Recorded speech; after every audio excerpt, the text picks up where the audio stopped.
Hello बच्चों, कैसे हैं आप? क्या हाल चाल आपके?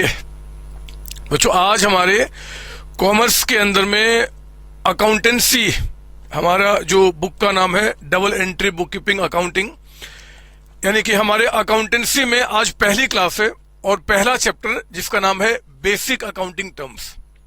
आज हमारी बेसिक अकाउंटिंग टर्म्स जो आपके सिलेबस का पहला चैप्टर और उसकी पहली क्लास को आज हम लेके चल रहे हैं। मेरे बच्चे, क्लास को शुरू करने के पहले मैं 2 मिनट आपको कुछ बताना चाहता हूं। मेरी बात ध्यान से सुनेंगे और फिर क्लास की हम शुरुआत करेंगे। देखो, अभी तक ना आप 10th क्लास तक आप थे। 10th क्लास तक आपने पढ़ाई किया। आपके पास फिजिक्स था, केमिस्ट्री था, बायोलॉजी था, मैथमेटिक्स था, बहुत सारे सब्जेक्ट्स थे। मुझे नहीं पता कि उसमें आपका इंटरेस्ट किस लेवल का था। आपको बहुत मजा आता था, नहीं आता था, बिल्कुल मजा नहीं आता था, उससे कोई मतलब नहीं मेरे बच्चे। आज जब हम कॉमर्स के अंदर आए हैं ना, 11th क्लास कॉमर्स के अंदर जब आप एंट्री की हो, बिलीव करो, अगर आपने एक बुरी आदत जो 10th क्लास तक आपने मेंटेन की थी, अगर आपने उसको छोड़ दी, तो मैं आपको विश्वास दिलाता हूं इस कॉमर्स से बेहतर कोई फील्ड आपको लगेगा नहीं। और मैं आपको एक सच्चाई बता रहा हूं मेरे बच्चे, जैसे जैसे क्लासेज मेरी आगे चलेंगी ना, कॉमर्स के अंदर में खासकर इस अकाउंटेंसी से आपको प्यार होना शुरू हो जाएगा। रियली बता रहा हूं, आप मेरी बात को ऐसा मत सोचना कि सर ऐसे ही बोल रहे हैं। मैं आपको प्रूफ करूंगा आगे की कुछ क्लासेज के अंदर में। तो आप मेरे साथ बिल्कुल एक कॉन्सेप्ट के साथ चलेंगे। जो बुरी आदत आपको छोड़नी है, जो आपको छोड़नी है बच्चे, जो मेरा मानना है कि 10th क्लास तक आपने रखा था, दैट वाज रट्टाफिकेशन, रटने की आदत। आप उसको छोड़ दो। ये जो कॉमर्स में आपने एंट्री किया है ना बच्चे, इसमें इतने प्यारे प्यारे सब्जेक्ट्स हैं कि मैं क्या बताऊं। और उन सारे प्यारे सब्जेक्ट्स में हमारा जो आपका पेपर है वो है क्या? अकाउंटेंसी।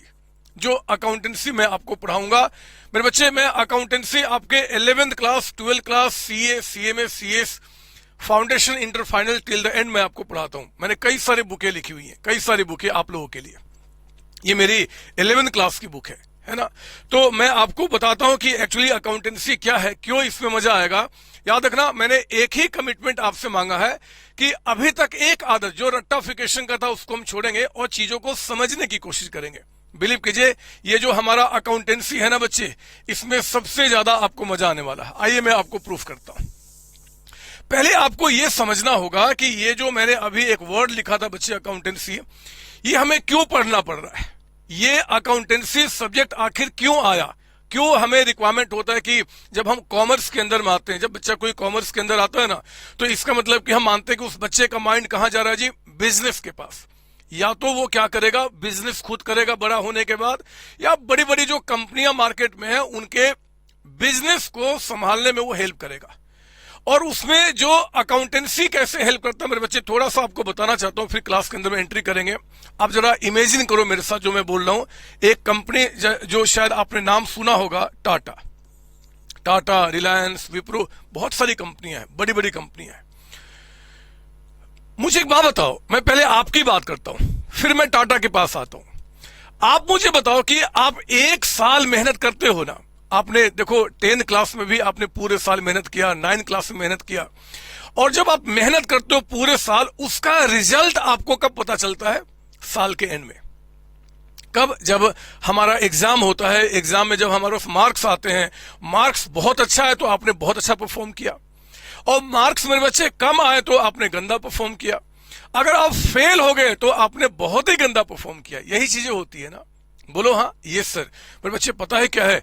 ये जो कंपनियां होती है ना, टाटा, बिरला, रिलायंस, सीओसी, जितनी भी कंपनियां होती हैं, और यही नहीं, इवन जो आपके बगल में वो राशन वाले भैया हैं जो राशन की दुकान चलाते हैं, वो दूध वाले भैया जो दूध की दुकान चलाते हैं, जो वेजिटेबल्स बेचते हैं, सभी जितने भी लोग बिजनेस कर रहे हैं ना मेरे बच्चे, उन सबको ये चीज जानना होता है कि 1 साल का बिजनेस करने के बाद, हम लोग 1 साल का समय लेके चलते हैं अकाउंटेंसी में, कि 1 साल का जो बिजनेस किया, 1 साल जो आपने मेहनत किया, इतने सारे सामान खरीदे, इसको हमने बेचा, ये खर्चा किया, वो खर्चा किया, इसके बाद अल्टीमेटली हमारे हाथ में क्या आया? हर एक आदमी जानना चाहता है, चाहे वो टाटा हो, रिलायंस हो, विप्रो, चाहे मैं हूं, चाहे कोई भी आदमी जो बिजनेस कर रहा है ना, वो हर एक आदमी जानना चाहता है कि यार 1 साल के बाद आखिर मैंने क्या कमाया, क्या गंवाया। यानी कि साल के एंड में, इस साल में मुझे प्रॉफिट हुआ है या फिर मुझे लॉस हुआ है, इस बात को मेरे बच्चे सभी जानना चाहते हैं। और सोचो जरा कि ये निकालना क्या इतना आसान होगा क्या? हाँ, वो जो आपके घर के बगल में जो दूध वाले भैया है ना, जो राशन वाले भैया, वो आसानी से निकाल सकते हैं। क्यों? क्योंकि वहां पे 10, 20, 50 लोगों से लेन देन होता है। लेकिन मेरे बच्चे टाटा, रिलायंस, विप्रो, सोचो लाखों करोड़ों इनके कस्टमर हैं, लाखों करोड़ों रुपए तरह तरह के इनके खर्चे होते हैं। तो इतने बड़े लेवल पे जो बिजनेस ये कर रहे हैं, उस बिजनेस में हमने 1 साल के अंदर में क्या कमाया या क्या गवाया, ये कैसे पता चलेगा? ये सारी बातें इनको पता करने में हेल्प करता है कौन जी? हमारा अकाउंटेंसी। मेरे बच्चे, अकाउंटेंसी क्या है मैं आपको बता दूं। अगर आज से मैं आपको 10-12 साल पहले पढ़ाता ना, तो मैं बोलता कि 10-12 साल पहले क्या था जी, कि ये जो अकाउंटेंसी मतलब कि रिकॉर्ड मेंटेन करना। बेसिकली बहुत सिंपल लैंग्वेज में अगर बात करूं, और अगर मैं एग्जांपल उस आदमी का लूं जो आपके घर के बगल में वो राशन वाला दुकान चला रहा है, राशन की जो दुकान चला रहा है, तो वो क्या करेंगे? कितने हमारे इनकम हुए जी, कितने हमारे खर्चे हुए, उसको रिकॉर्ड मेंटेन करने के लिए पहले क्या होता था बच्चे, कि एक बही खाता होता था, एक रजिस्टर होता था। हम उसमें लिखते थे कि ये खर्चे हुए, वो रेवेन्यू हुआ, मतलब ऐसे ऐसे प्रॉफिट आया, ये निकल जाता था, बड़े आराम से निकल जाता था। लेकिन मेरे बच्चे, आज के टाइम पे बिजनेस बहुत बड़े हो गए हैं। वो बिजनेस 1 स्टेट 2 स्टेट नहीं, आपके इंडिया लेवल, इंडिया से बाहर भी लोग काम कर रहे हैं। जैसे कि हमारा टाटा है, रिलायंस है, विप्रो है, रिलायंस है, ये क्या कर रहे हैं? पूरे वर्ल्ड में काम कर रहे हैं। तो इतने बड़े लेवल पे अगर बिजनेस होता है, उसमें कई तरीके के ट्रांजैक्शंस होते हैं, लेन देन होते हैं। उनका रिकॉर्डिंग करना और फिर उनका प्रॉफिट निकालना, ये इतना आसान काम नहीं है। ये काम कैसे किया जाएगा, किस तरीके से किया जाएगा, क्या हमारा तरीका होगा, वही बातें आपको यहाँ पे अकाउंटेंसी में पढ़ाई जाएंगी। तो पहले आपको सब्जेक्ट में आप क्या पढ़ने वाले आपको पता होना चाहिए। आज जब हम क्लास से बाहर जाएंगे और कोई दोस्त आपका मिला और पूछ दिया कि बताओ अकाउंटेंसी क्यों पढ़ रहे हो, आप उनको बताना कि यार हमारे देश में जितने भी लोग बिजनेस कर रहे हैं ना, उस बिजनेस में बहुत सारे लेन देन होते हैं।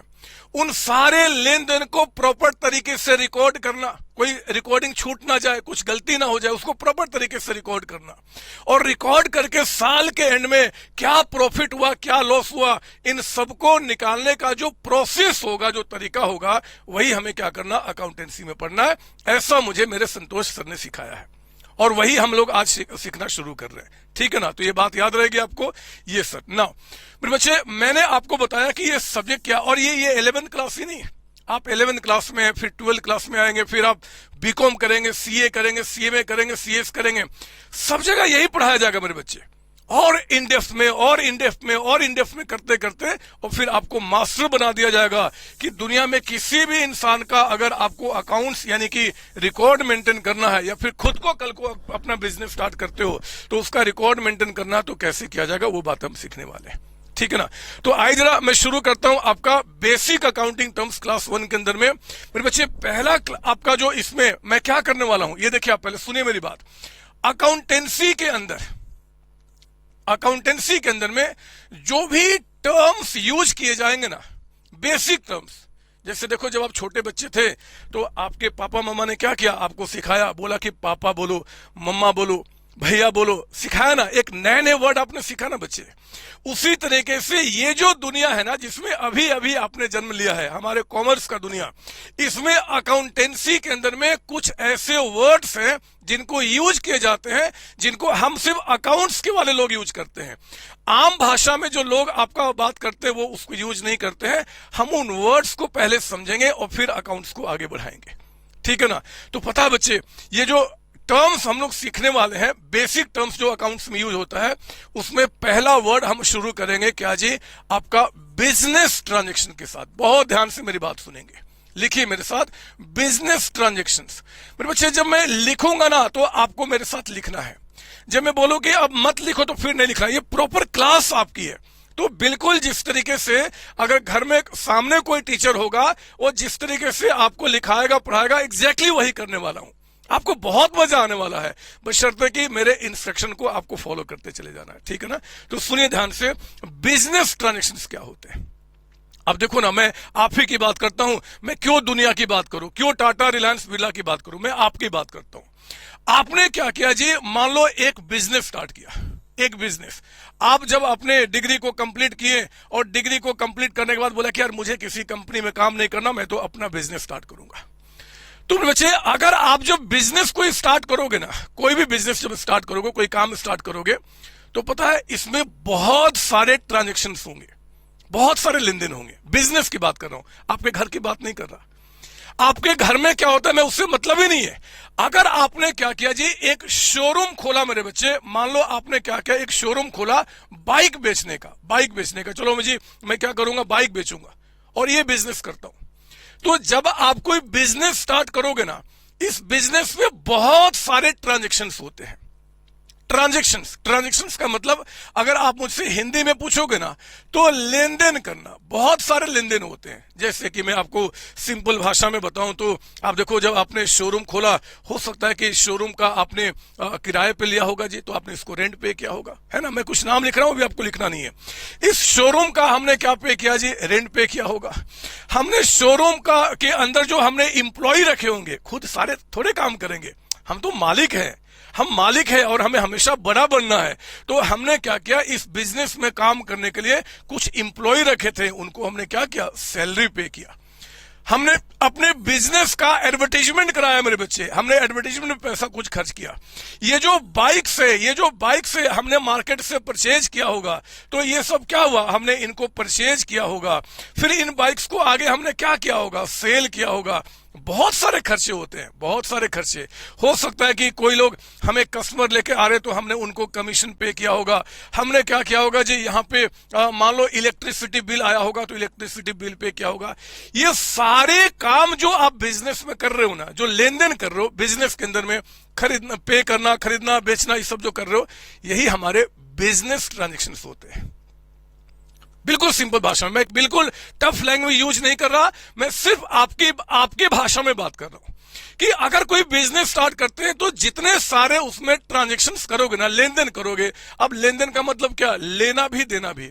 अगर हमने मान लो कि आपका सेल किया, तो हमने पैसे लिए होंगे, सामान बेचूंगा तो पैसा लूंगा।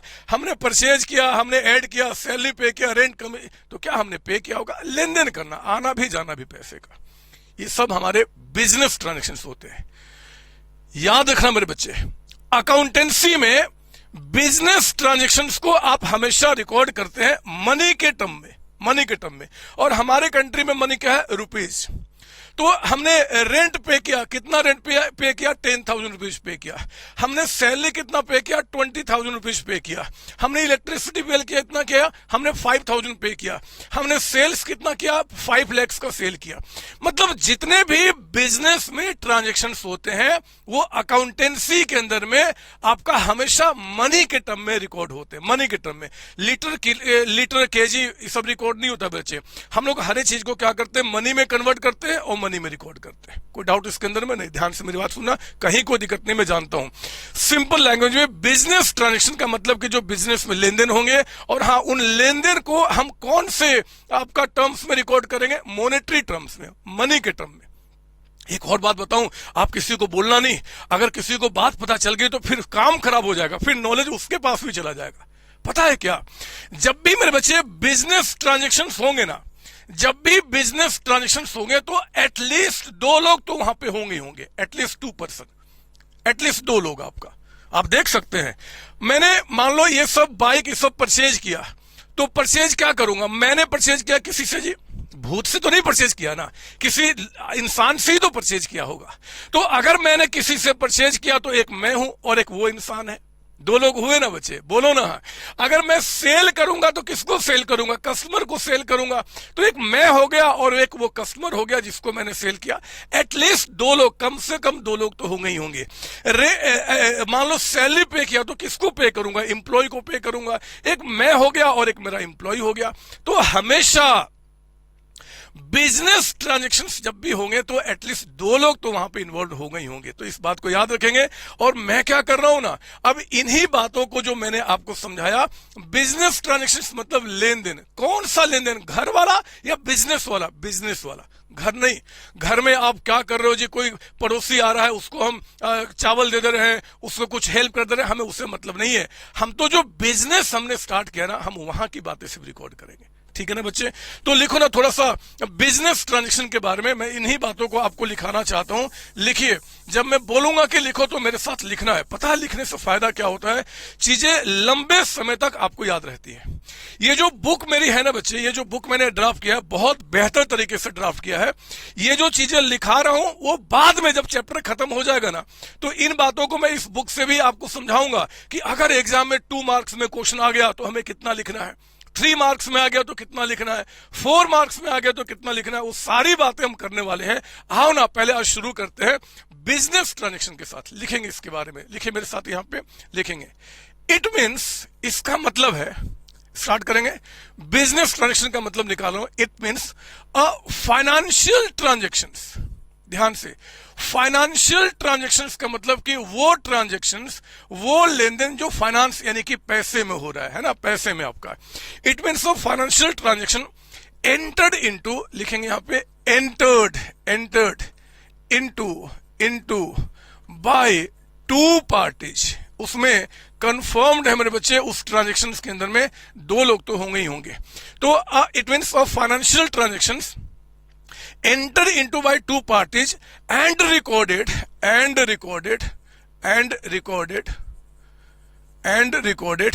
कहते हैं and recorded in the books of accounts, in the books of account.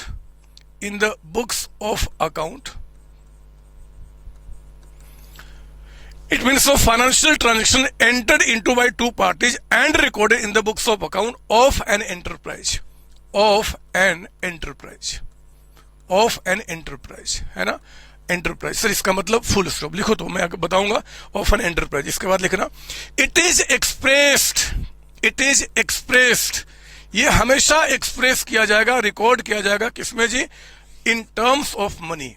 In terms of money का मतलब कि मेरे बच्चे अकाउंटेंसी में मैं आपको दिखाऊंगा कि जितनी बातें रिकॉर्ड होती है ना, वो सारी बातें मनी के टर्म में रिकॉर्ड होती है, रुपीज में। अगर हम इंडिया की बात करें, किसी और कंट्री में होगा, क्योंकि अकाउंटेंसी सब जगह सेम है, तो जैसे अमेरिका में होगा तो वो डॉलर में रिकॉर्ड करेंगे, हमारे देश में इंडियन करेंसी तो हम उसमें रिकॉर्ड करेंगे मनी के टर्म में। आइए मैं कुछ वर्ड आपको बताऊं, बहुत सारी बातें बता चुका हूं। ये फाइनेंशियल ट्रांजेक्शन का मतलब हो गया बिजनेस में जो ट्रांजेक्शन हो रहे, जो मैंने बताया, रेंट पे करना, सैलरी पे करना, कमीशन पे करना। लिख लो ना यहाँ पे, फॉर एग्जाम्पल लिखेंगे आप यहाँ पे। कहता है कि आपका परचेज ऑफ गुड्स, हमने गुड्स परचेज किया, गुड्स मतलब सामान परचेज किया। लिखेंगे आप सेल ऑफ गुड्स, हमने गुड्स सेल किया। ये सब क्या है? ट्रांजेक्शन्स हो रहे हैं, है ना, लेन देन हो रहे हैं आपका। रेंट पे करना, रेंट पेड आपका हो गया। लिखेंगे सैलरी पेड हो गया, वेजेज पे किया, एक्सेट्रा। बहुत सारी बातें मैंने जितना लिखा वही थोड़ा ही होगा। मैं आपको दिखाऊंगा हजारों लाखों ट्रांजेक्शन्स होते हैं मेरे बच्चे, और उन हजारों लाखों ट्रांजेक्शन्स को हमें अकाउंटेंसी में रिकॉर्ड करना कैसे होगा, वही मैं आपको कल आपको सिखाऊंगा। वही कल हम सीखने वाले। मैं आपको बता दूं, आज से कुछ समय के बाद, आज से 4-5 साल के बाद, जब आप बड़े बच्चे बन जाएंगे, किसी कंपनी का, रिलायंस टाटा का, अगर आप वहां पर जाके फाइनेंस मैनेजर बना, अपने पूरे फाइनेंस को आपको संभालना होगा, रिकॉर्ड करना होगा, वो तरीका मैं आपको सिखाऊंगा, है ना। आइए देखिए क्या निकल के आता है। तो हमने कहा it means a financial transaction enter into bye 2 parties, मैंने आपको बता दिया है, and recorded in the books of account. एक वर्ड है आपका books of account. Books of account का मतलब सिंपली बही खाता, सिंपल शब्दों में बही खाता। मेरे बच्चे मैंने आपको बताया अभी कि आज से 10-12 साल पहले क्या होता था ना, कि अकाउंट्स जो है, ये सब बातें जो मैं आगे बताने वाला हूं, पता कहां रिकॉर्ड होता था? रजिस्टर पे। ऐसे रजिस्टर होते थे, उन रजिस्टर पे अकाउंटेंट क्या करते थे? पहले रिकॉर्ड करते थे, क्योंकि पहले कंप्यूटर का जमाना नहीं था, इतनी टेक्नोलॉजी एडवांस नहीं थी। एक्चुअली जितना बड़ा बड़ा बिजनेस आज मार्केट में है, वो पहले नहीं हुआ करता था। लेकिन आज पता ना कितने बड़े बड़े बिजनेस हो गए हैं, कितने फैले हुए बिजनेस हो गए हैं। तो इतने बड़े बिजनेस में जहां पे लाखों करोड़ों ट्रांजैक्शंस होते हैं, है ना, मतलब जैसे जैसे हम आगे बढ़ेंगे अब हम अकाउंटेंसी का वर्ड यूज करना शुरू कर देंगे, जहां पे लाखों करोड़ों क्या होते हैं जी, ट्रांजैक्शंस होते हैं। उनको मेरे बच्चे रजिस्टर पे मेंटेन करना आज के टाइम पे इतना आसान नहीं है। इसलिए पता है आज बुक्स ऑफ अकाउंट क्या बन गया है, कंप्यूटर। हाँ, मैं सच बता रहा हूं, आज कोई भी कंपनी जो है ना, छोटी से छोटी बड़ी से बड़ी, वो इन पे रिकॉर्ड नहीं करते। आज सारी रिकॉर्डिंग कहां होता है, कंप्यूटर के अंदर में। तो मेरे बच्चे जब भी बात किया जाएगा ना इन बुक्स ऑफ अकाउंट, तो बुक्स ऑफ अकाउंट का मतलब क्या समझेंगे, अच्छा वो कंप्यूटर में जहां पर रिकॉर्डिंग मुझे भी करना है, जो लोग करते भी हैं, आपका समझ में आ रही बात ना। तो हमने क्या बोला जी, it means financial transaction entered into by two parties and record in books of accounts of an enterprise. Now सवाल उठता है कि सर एंटरप्राइज क्या होता है। अगर मैं आज आपको बताऊं ना एंटरप्राइज का मतलब क्या होता है, आज मैं अगर बताऊं तो सिंपल शब्दों में मेरे बच्चे एक बिजनेस, बस और कुछ नहीं, एक बिजनेस। आपने कल को बिजनेस स्टार्ट किया तो आप एक एंटरप्राइज हो गए। सुनो सुनो, एंटरप्राइज का एग्जैक्ट मीनिंग क्या होता है कुछ समय बाद बताऊंगा, लेकिन आज हमारी पहली क्लास है ना, अगर सारे टफ टफ शब्द मैंने आज ही आपको बताया तो फिर काम खराब हो जाएगा। तो आप समझना कि जब भी किसके बुक में रिकॉर्ड करने की बात कर रहे हैं, एंटरप्राइज। एंटरप्राइज का मतलब क्या, जो बिजनेस करता है, जो बिजनेस करता है। पता है ये जो बिजनेस करने वाले लोग होते हैं ना, ये जो एंटरप्राइज होता है वो कई तरीके के होते हैं मेरे बच्चे, कई तरीके के। आज जब आप अपनी डिग्री कंप्लीट कर लिए, मैं एंटरप्राइज का मतलब बता रहा हूं क्योंकि ये वर्ड जाना जरूरी है। अगर इन वर्ड्स पे कमांड नहीं होगा तो आगे की बातें आपको समझ में नहीं आएंगी। एंटरप्राइज का मतलब होता है, मैं आपकी बात कर रहा हूं, आपने क्या किया जी, 11th class 12th class complete कर लिया, फिर आप प्रोफेशनल डिग्री में सीएस में कुछ करके आप बिल्कुल आप टॉप पे आ गए, और आपने कहा कि यार मुझे किसी कंपनी में काम नहीं करना, मैं क्यों काम करूंगा, खुद बिजनेस करूंगा। आपने सोचा कि मुझे खुद बिजनेस करना है। तो पता है क्या हुआ कि जब आप बिजनेस करोगे ना तो कई तरीके से कर सकते हो। एक तरीका होता है सोल प्रोप्राइटरशिप। मैंने क्या बोला आपका, एक तरीका बताया मैंने, sole proprietorship. Proprietorship, sole proprietor का मतलब सुनिए, सोल का मतलब क्या, अकेला, एंड प्रोप्राइटर का मतलब होता है मालिक। यानी कि आपने जो बिजनेस स्टार्ट किया ना उसमें एक ही मालिक है, कौन जी, आप। तो ये जो सोल प्रोप्राइटर है ना, मतलब कि आप अकेले मालिक हो और आप बिजनेस कर रहे हो, तो वो भी क्या होगा, वो बिजनेस भी एंटरप्राइज कहा जाएगा। मतलब बिजनेस एक्चुअली मैं कहना चाहता हूं।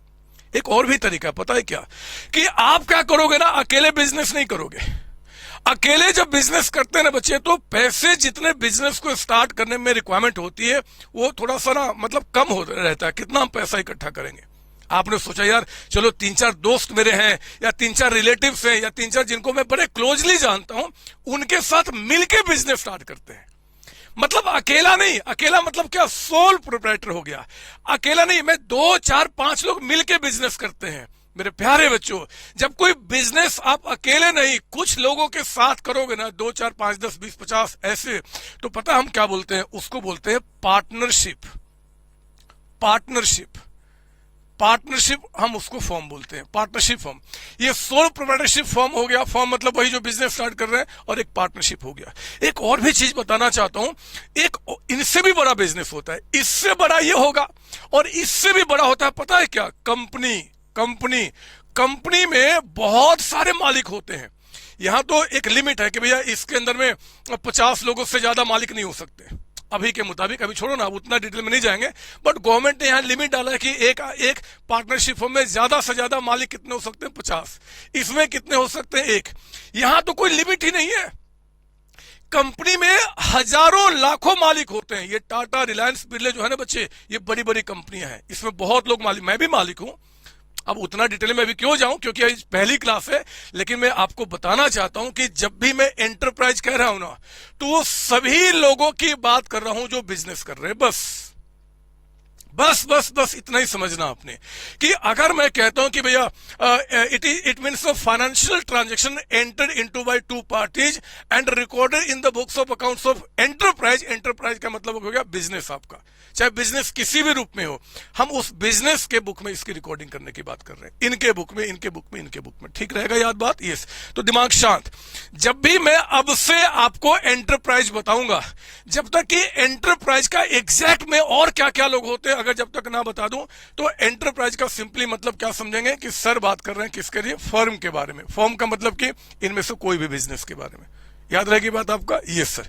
तो आइए जरा, मैंने आपको बिजनेस ट्रांजेक्शन का मतलब बताया, मतलब सिंपली बिजनेस में होने वाले लेन देन आपका। ठीक है ना? पता है बच्चे, एक बात बताऊं, आपको हैरानी होगी, जब मैं आपको बिजनेस ट्रांजैक्शन समझा रहा था ना, और जब मैंने एग्जांपल दिया कि कौन कौन से ट्रांजैक्शंस होते हैं, इसमें एक वर्ड आ गया गुड्स। ये देखो आप, purchase of goods, sale of goods, एक नया वर्ड आ गया गुड्स। ये गुड्स वर्ड आपके घर में या अभी तक 10th क्लास तक आप दोस्तों से इसके बारे में नहीं सुनते थे। गुड्स, ये गुड्स वर्ड कहां पे आया है? अकाउंटेंसी के अंदर में आया है। बिजनेस में बताता हूं गुड्स का मतलब क्या होता है। आप आओ ना, लिखेंगे। ये पॉइंट 1 था ना बच्चे, नंबर 2 लिखिए आप यहां पे, नंबर 2। और 2 में आपको क्या बता रहा हूं मैं? गुड्स के बारे में। गुड्स क्या होते हैं? कहीं में फास्ट तो नहीं चल रहा ना? नहीं सर, बिल्कुल स्लो चल रहे हैं। बिल्कुल ठीक है। आज पहली क्लास हमें फील हो रहा है कि हम बहुत छोटे बच्चे हैं, हम चीजों को समझ रहे हैं और फिर हम आगे बढ़ रहे हैं। तो कोई बात नहीं सर, बताइए गुड्स क्या होता है? सुनो ना, सुनो मेरी बात, मेरे बच्चे सुनो ना मेरी बात। गुड्स का मतलब क्या होता है?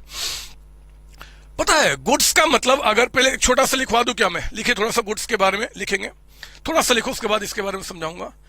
गुड्स आर, लिखेंगे गुड्स आर, कहता है कि फिजिकल आइटम्स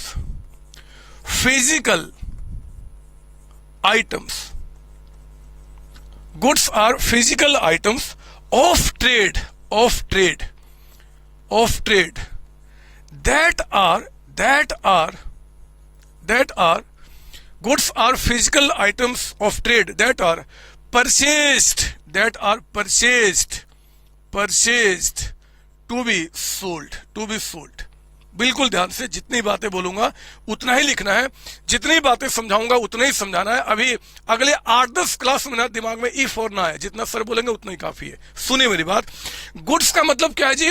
कहते हैं कि goods are physical items of trade. Trade का मतलब होता है वही बिजनेस करना। कई वर्ड होते हैं, बिजनेस करना, ट्रेड करना, तो मतलब बिजनेस करना। कहते हैं कि goods are physical items of trade that are purchase to be sold. Sir ठीक से समझाओ ना, मैं आपको समझाता हूं। वो आपके घर के बगल में ना एक राशन वाले भैया हैं, राशन वाले भैया।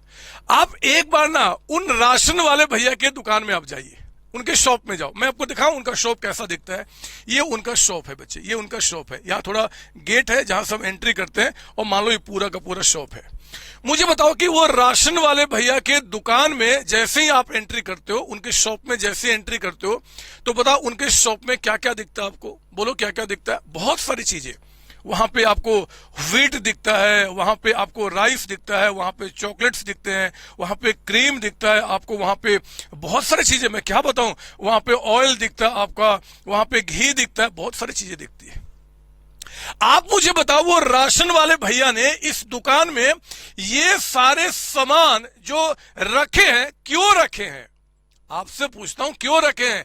क्या वो राशन वाले भैया राशन के दुकान में आते हैं और आते ही वो व्हीट राइस जितने हैं सब खाना शुरू कर देते हैं?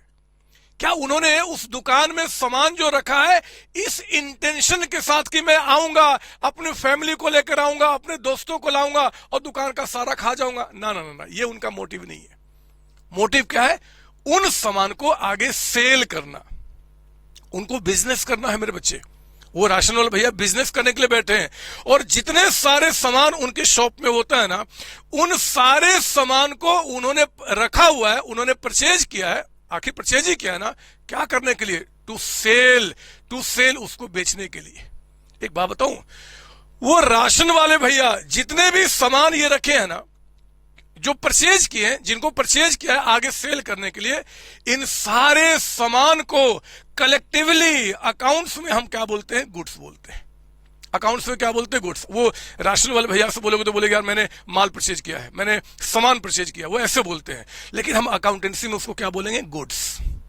अरे अकाउंटेंसी जो है बच्चे एक लैंग्वेज है, एक नया लैंग्वेज आज से आपने सीखना शुरू किया है, तो वो लैंग्वेज में जो भी वर्ड्स यूज किए जाते हैं वो पता तो होना चाहिए, तभी तो हम ठीक से उसको बोल पाएंगे। अगर आपको हिंदी के वर्ड्स अच्छे से आते हैं तो हिंदी अच्छे से बोलना आप शुरू करते हैं, अगर इंग्लिश के वर्ड अच्छे तरीके से आते हैं तो इंग्लिश बोलना शुरू करते हैं। वैसे ही अकाउंटेंसी में जो वर्ड्स होते हैं अगर अच्छी तरीके से आपको आते हैं तो अकाउंटेंसी उतनी अच्छी तरीके से बोलना, यानी कि आप काम करना शुरू करते हो, वही सिखा रहा हूं मैं। तो आज के बाद जब वो राशन वाले दुकान में जाओगे ना और आप उनसे पूछना ये क्या है, वो कुछ भी बोला कि नहीं गुड्स है, हमारे संतोष सर ने सिखाया है। एक और एग्जांपल देता हूं, आपको एक एसी परचेज करना है या एक कूलर परचेज करना है, कुछ भी ले लीजिए। आप बताओ एसी या कूलर को परचेज करने के लिए आप कहां जाते हो? एक वहां पे उस शोरूम में जाते हो बच्चे, जहां पे एसी कूलर इससे मिलता है। तो याद कीजिए उसके जब दुकान में शोरूम में जाते हो तो तरह तरह के यहाँ पे इलेक्ट्रॉनिक आइटम्स होते हैं, एसी होता है, फ्रिज होता है, कूलर होता है, वहां पे म्यूजिक सिस्टम भी होते हैं, टेलीविजन होते हैं, बहुत सारी चीजें होता है जो उसने यहाँ पे रखा हुआ है। उसने क्यों रखा है? उस शोरूम वाले ने, उस बिजनेसमैन ने उनको परचेज किया है आगे सेल करने के लिए, तो ये भी उसका क्या होगा? गुड्स हो जाएगा। सुना मेरी बात, मैं क्या बोल रहा हूं? उनका गुड्स हो जाएगा।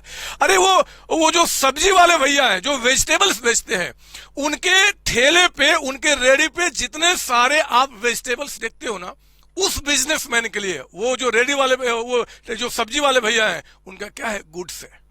वो जो दूध वाला भैया है ना, जो दूध आपको देता है, दूध उनके लिए क्या हो गया? गुड्स हो गया। मैं तो कहता हूं कि कोई भी बिजनेस हो मेरे बच्चे, किसी भी बिजनेस के अंदर में जिन चीजों को आपने परचेज किया है आगे सेल करने के लिए, हम उनको गुड्स के डेफिनेशन में डालेंगे।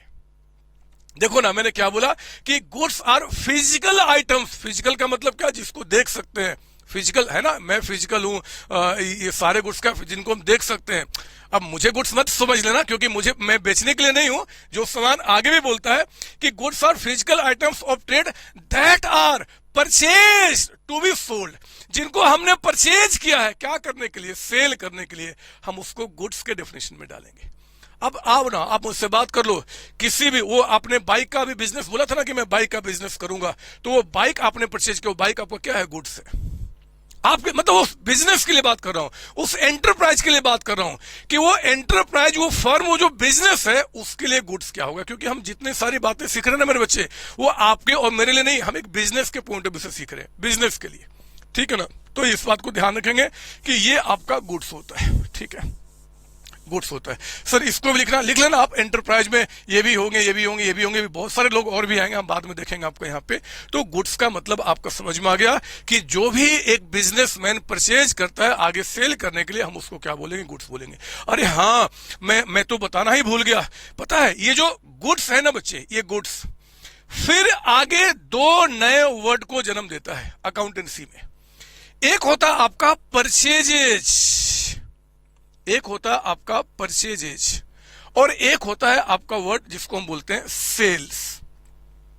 ये वर्ड आपका अकाउंटेंसी के है, मैं आपको बता दूं। और एक बात बोलूं, एक आदत डालोगे क्या? एक आदत डालना शुरू करो। जितने भी नाम मैं यूज करूंगा ना, जितने भी नाम ये सब आएंगे, उन सब के आगे ना आप अकाउंट लगाना शुरू कर दो। अकाउंट, परचेज अकाउंट बोलना शुरू कर दो, सेल्स अकाउंट बोलना शुरू कर दो। सर ऐसा क्यों? इसका भी रीजन है, बट सारी बातें एक दिन में कैसे बता दूं, बहुत बड़ा समुद्र है अकाउंट्स, धीरे धीरे सिखाऊंगा, अभी चलो ना मेरे साथ। लेकिन मेरे बच्चे आज से आदत डालो कि जितने भी वर्ड्स आगे मैं अभी यूज करूंगा ना, तो हम क्या करेंगे, उसके आगे में अकाउंट लिख दिया करेंगे। Sales account, purchase account. अब सुनिए, सेल्स अकाउंट का मतलब क्या होता है? सेल्स अकाउंट का मतलब मैं वो एक बार इसको मिटा के ना मैं यहाँ पे दिखाना चाहता हूँ। ये देखिए आप यहाँ पे, ये देखिए आप। सर हम भी लिखे, हम भी मिटाए, आप क्या मिटाओगे? सुनो तो मेरी बात। मैं किसका, वो राशन वाले भैया की बात करता हूँ। ये लीजिए, वो राशन वाला जो भैया है ना, मतलब राशन वाला जो बिजनेसमैन है, हम उनको आज से भैया क्यों बोले, उनको हम बिजनेसमैन कहेंगे, है ना। और वो उनका अकाउंट्स मेंटेन हो रहा है, उनके लिए हम बात सीख रहे हैं। तो ये राशन वाला भैया पता क्या होगा, ये उनका शोरूम है बच्चे, वो शॉप है जहां पे क्या करते हैं, वो राशन को बेचने का काम करते हैं। ठीक है, ध्यान से मेरी बात सुनना। पता है ये जो राशन वाले भैया हैं, ये यहाँ पे क्या था जी, इनके ये सब क्या थे बच्चे, ये सब हमने क्या बोला था, ये क्या थे, गुड्स थे आपके, ये गुड्स थे जिनमें वो डील करते हैं, है ना। जब ये गुड्स को वो मार्केट से परचेज करेंगे, गुड्स तो समझ में आ गया कि इनके जो दुकान में सब है उसको क्या हम गुड्स बोलेंगे। अब ध्यान सुना, गुड्स का आगे का क्लासिफिकेशन बता रहा हूं। जब ये राशन वाले अंकल या भैया जी अगर इस शॉप में ये जो गुड्स है मेरे बच्चे परचेज करेंगे, है ना, ऐसे तो नहीं ना कि आंख बंद किया और सारा सामान अपने आप यहां पे जादू से आ जाएगा, परचेज करना होगा ना, मार्केट से लेना होगा ना, बोलो हाँ ये सर। तो जब भी ये राशन वाले भैया अपने शॉप के लिए इन गुड्स को परचेज करेंगे मेरे बच्चे, परचेज करेंगे, तो पता है क्या होगा, आम भाषा में राशन वाला भैया पता क्या बोलेंगे कि मैंने ना गुड्स, मैंने सामान परचेज किया जी, वो कहेंगे मैंने सामान परचेज किया, या वो बोलेंगे कि मैंने ये सारे सामान परचेज किए, वो ऐसे बोलेंगे। लेकिन हम लोग पता क्या बोलेंगे, हम लोग अकाउंटेंसी में उसको सिर्फ बोलेंगे परचेज अकाउंट। क्या बोलेंगे, परचेज अकाउंट। दोबारा सुनिए, इस शॉप में अगर ये सामान आपका खत्म हो जाएगा, आएगा जाएगा आएगा जाएगा, वो तो खत्म हो जाएगा, तो जब जब शॉप में ये नए नए गुड्स परचेज करके यहां पे रखेंगे, जब जब परचेज करेंगे, मतलब कि हम क्या करेंगे जी, परचेज करेंगे, तो परचेज करने के टाइम पे हम एक ही वर्ड यूज करेंगे, परचेज अकाउंट। परचेज अकाउंट, कौन सी बड़ी बात कर रहा हूं, मतलब आप ये मत बोलना गुड्स परचेज अकाउंट नहीं, या गुड्स परचेज नहीं, परचेजेज अकाउंट जब भी आपको अकाउंटेंसी में दिख जाएगा ना, परचेजेज अकाउंट, इसका मतलब क्या, गुड्स परचेज किया गया है, बस समझ लो आप। शॉर्ट नाम, जैसे आपका नाम नहीं है, आपका नाम है राम खिलावन, लेकिन राम खिलावन को पापा मम्मी शॉर्ट में क्या बोलते हैं, रामू राखू बोलते हैं ना, इस तरीके से शॉर्ट में। उसी तरीके से मेरे बच्चे गुड्स जो हम परचेज करेंगे मार्केट से, इस बड़े सेंटेंस को अकाउंटेंसी में शॉर्ट नाम क्या दिया गया, परचेज अकाउंट। जब भी परचेज अकाउंट देखोगे, इसका मतलब कि अच्छा ये तो गुड्स जो परचेज किया गया उसके लिए बोला गया है। और पता है जब ये गुड्स मेरे बच्चे आगे ये कस्टमर को बेचेंगे ना, जब कस्टमर को बेचेंगे तो हम आम भाषा में क्या कहते हैं, गुड्स सोल्ड टू कस्टमर, या गुड्स हमने सेल कर दिया कस्टमर को, या हमने गुड्स बेच दिया, बोलते हैं ना हिंदी इंग्लिश में। लेकिन अकाउंटेंसी में पता क्या बोलेंगे, सेल्स अकाउंट। बस इतनी बात कर रहा हूं। जब भी गुड्स को परचेज किया जाएगा तो हम क्या बोलेंगे, परचेज अकाउंट। जब गुड्स को सेल किया जाएगा तो हम क्या बोलेंगे, सेल्स अकाउंट। आप ये मत कहना कि गुड्स सोल्ड टू राम, नहीं, वो तो आम भाषा है, उतना लंबा थोड़ा अकाउंटेंसी में हम रिकॉर्ड करेंगे, हम बोलते सेल्स अकाउंट, बस खत्म हो गया। सर ऐसा क्यों, बहुत रीजन है, एंड बहुत सारी कहानियां अभी आपके साथ कहनी है, बहुत सारी बातें आपके साथ होनी है, थोड़ा समय तो दो, कम से कम सारी बात बताऊंगा। लेकिन लिखो ना थोड़ा सा, जब बात उठी ही है कि गुड्स आखिर आगे दो वर्ड में चेंज हो गया, एक तो परचेज एक सेल, तो लिखो ना थोड़ा परचेज के बारे में, 2 के अंदर में नंबर ए, और किसके बारे में अब आपको लिखा रहा हूं, परचेजेज अकाउंट। सर ये सभी नाम के साथ अकाउंट क्यों लगाते हैं, उसका रीजन है, मैं बाद में बताऊंगा, अभी फिलहाल लगाना शुरू कीजिए, आप सीख रहे हैं। और अकाउंट को शॉर्ट में ना A/C कर दूंगा, ऐसे अकाउंट लिखते हैं हम लोग अकाउंट्स में, पूरा नहीं लिखते हैं। परचेज अकाउंट आपका, परचेज अकाउंट लिखिए यहाँ पे, परचेज अकाउंट के बारे में कहता है, द टर्म क्या जी, purchase account inverted comma close कीजिए, आपका the term purchase account is used for purchase of क्या परचेज करने के लिए जी, goods, for purchase of goods, है ना, फॉर परचेज ऑफ गुड्स। कौन सा गुड्स, फॉर रीसेल। जिन गुड्स को आपने परचेज किया है फॉर रीसेल, उसके लिए यूज करेंगे मेरे बच्चे, और फॉर प्रोड्यूसिंग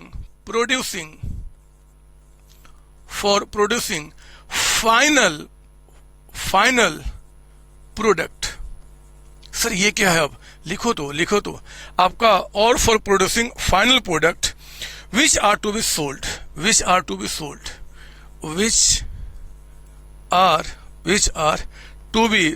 आपका, जिनको हमने परचेज किया है, क्यों जी, सेल करने के लिए मेरे बच्चे, गुड्स फॉर रीसेल और for producing final product which are to be sold, है ना, फुल स्टॉप लिखना। It includes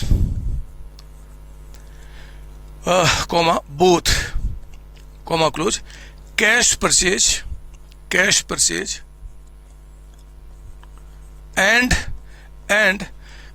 credit purchase and credit purchase आपका है ना। मतलब सर अभी समझाता हूं, लिख लो पहले आप यहां पे।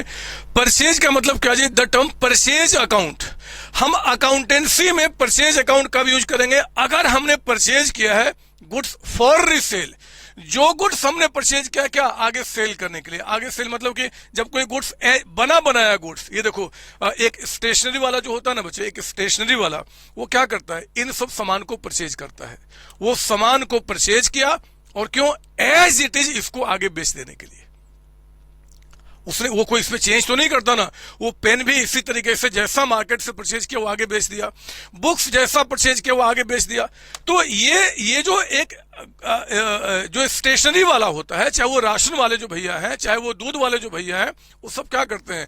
सामान परचेज किया और आगे बेच दिया। उनका काम ये, मतलब उनका काम होता है रीसेल करना। रीसेल का मतलब कि परचेज किया और आगे बेच दिया, ठीक है ना। तो ये कहते हैं कि आपका फॉर रीसेल, और देयर इज और, या फिर for producing final product. Sir इसका मतलब क्या होता है? मैं आपको बताता हूं। मैं इसको मिटा दूं एक बार थोड़ा सा, मैं आपको और बताता हूं, सुनिए मेरी बात। मैं एक कंपनी का नाम लेता हूं मेरे बच्चे, जिसका नाम है टाटा मोटर्स। टाटा मोटर्स, आपने नाम तो सुना होगा। आप मुझे बताइए टाटा मोटर्स क्या बनाते हैं? ये बनाते हैं ट्रक, ये बनाते हैं कार्स। पता है ना टाटा की बहुत सारी, आज तो इन्होंने क्या जबरदस्त मार्केट में ग्रिप बनाया मेरे बच्चे। आज से कुछ साल पहले इनका मेन बिजनेस ट्रक में था, ये कार में नहीं थे। ये फिर कार में एंट्री की है। जब इनकी कारें मार्केट में आती थी ना, लोग हंसते थे कि क्या कार बेचेगा, ये तो उल्टा सीधा कार है, बकवास कार है, टैक्सी में चलती इनकी कारें। लेकिन इस टाटा ने क्या मेहनत किया, और आज कार के ब्रांड में ये हमारे इंडिया में बिल्कुल जो टॉप के जो लीडर्स है ना, उसमें से एक बन चुका है। आप जानते हैं इस बात को, और ये जानना पड़ेगा अगर हम कॉमर्स के अंदर में है तो इंडस्ट्री में क्या चल रहा है क्या नहीं चल रहा, वो सारी बात आपको जाननी होगी। मैं आपको बताऊंगा ना, आप चिंता मत करो। टाटा मोटर्स क्या ये कार ट्रक बनाता है मेरे बच्चे। क्या ये car truck Tata Motors purchase करता है? क्या परचेज करता है और आगे बेचता है? ना ना ना ना ना ना, गलत फहमी है आपको। ये टाटा मोटर्स कार ट्रक मेरे बच्चे परचेज नहीं करता कि परचेज किया और हमने आगे बेच दिया। अगर कोई सामान आपने परचेज किया है बेचने के लिए तो उसको हम बोलते हैं कि रीसेल करने के लिए। वो तो हमने देख लिया स्टेशनरी वाला होता है। पता है ये लोग क्या करते हैं? ये टाटा मोटर्स इनको नहीं परचेज करता है, ये परचेज करता है मार्केट से। पता है क्या? ये मार्केट से परचेज करता है स्टील, ये मार्केट से परचेज करता है आपका पेंट, ये मार्केट से परचेज करता है पता है क्या? टायर, ये मार्केट से परचेज करता है और भी बहुत सारी चीजें आपका। और इन सारी चीजों से वो क्या करता है जी? फिर क्या बनाता है? वो ट्रक कार बनाता है, और फिर ये ट्रक कार क्या करता है कि कस्टमर्स को, यानी कि हमारे जैसे लोगों को ये सेल कर देता है। मेरे प्यारे बच्चों ध्यान सुनना, ये टाटा मोटर्स ने क्या परचेज किया? इन्होंने परचेज किया इन चीजों को।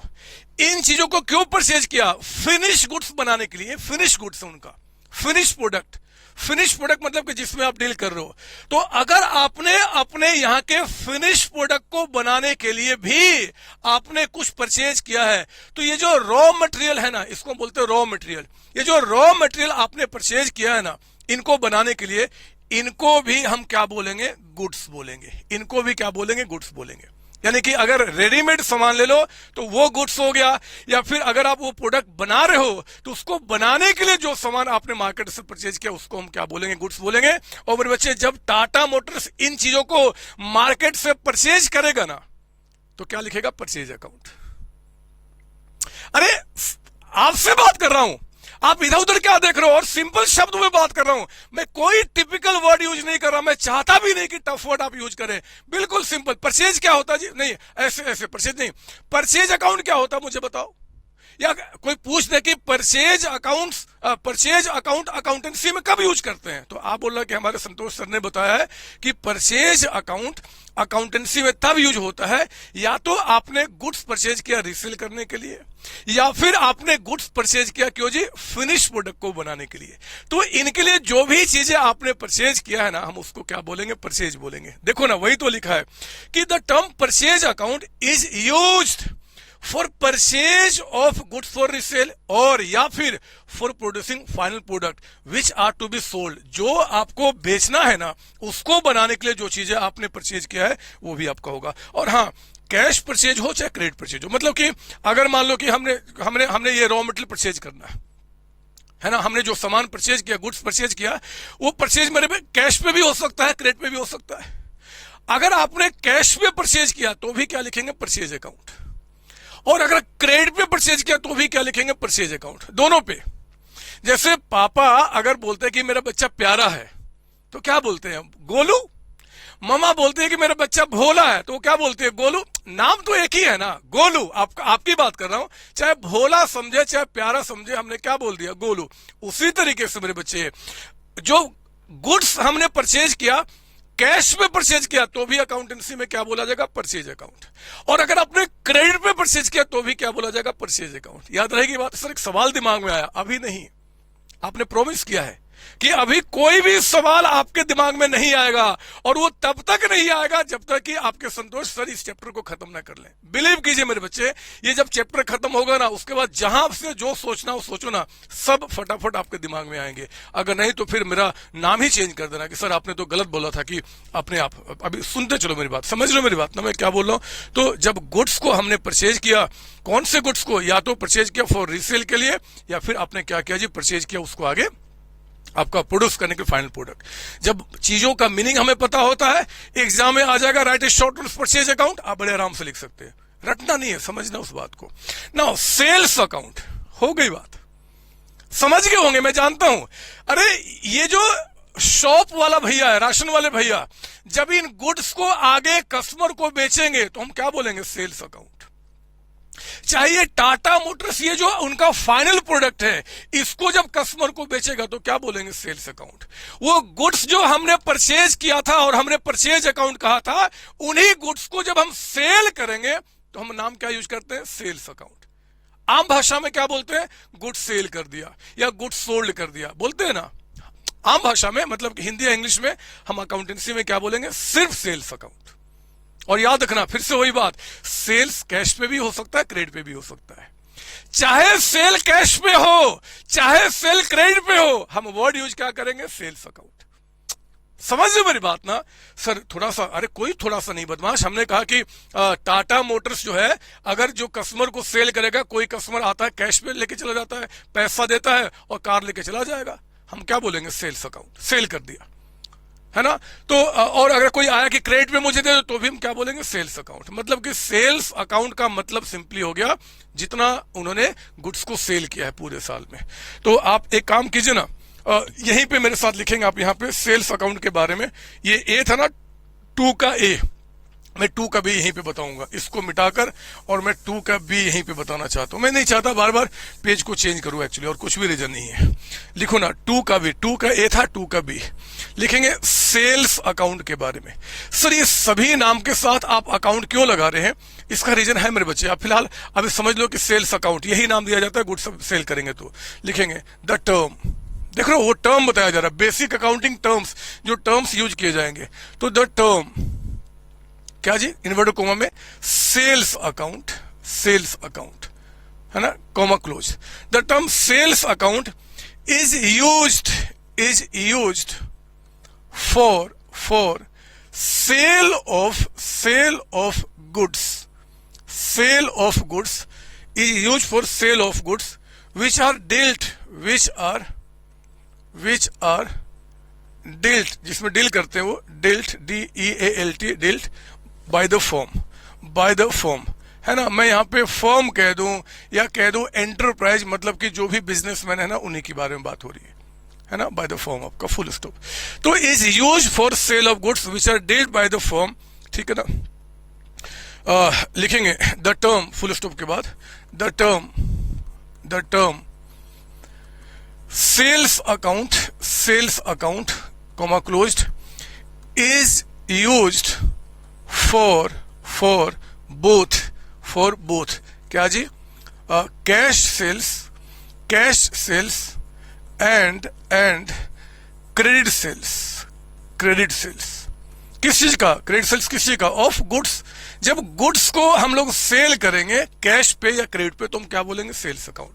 गुड्स को परचेज किया तो हम क्या बोलेंगे, परचेज अकाउंट। गुड्स को सेल किया तो हम क्या बोलेंगे, सेल्स अकाउंट। गुड्स क्या होता है, जिसमें हम डील करते हैं, जो हमारा बिजनेस है, जिनको हम परचेज करते हैं रीसेल करने के लिए या फिर फाइनल प्रोडक्ट को बनाने के लिए, ठीक है ना। प्लीज कॉपी करेंगे आप। तो ये हमारा सेल्स भी हो गया। गुड्स से मेरे बच्चे एक वर्ड आ गया परचेज, एक वर्ड आ गया सेल्स। समझ लो ना कहां पे कौन सा वर्ड यूज करना, मैं वो बता रहा हूं, ठीक है ना।